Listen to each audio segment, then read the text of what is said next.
Sementara itu, mendorong pengembangan serta pembinaan atlet-atlet Sumatera Selatan agar lebih berprestasi di seluruh ajang kompetisi olahraga yang diikuti terutama PON.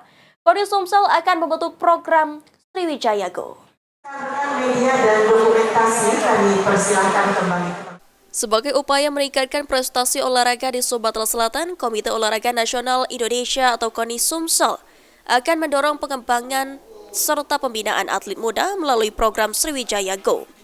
Program ini nantinya akan memproyeksikan para atlet-atlet Sumsel berprestasi agar lebih meningkat dan bisa mengharumkan nama Sumatera Selatan ke depannya dalam setiap kegiatan olahraga yang diikuti. Dalam pelaksanaan Sriwijaya Go, KONI Sumsel bekerja sama dengan pihak swasta agar dapat meningkatkan prestasi olahraga Sumatera Selatan. PON sudah selesai, kita walaupun secara peringkat turun, tapi dari segi medali jauh, hampir 2 kali lipat kita peroleh medali.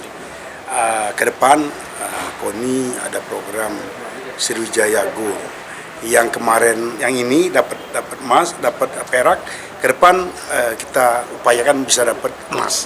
Juga beberapa atlet yang dapat medali perunggu, itu setidaknya ke depan kita proyeksikan untuk dapat medali perak, kalau bisa emas juga itu. Jika program Sriwijaya Go berjalan, diharapkan dapat membuat Sumatera Selatan masuk 10 besar pada PON 22 mendatang. Ilham Wahyudi, PAL TV.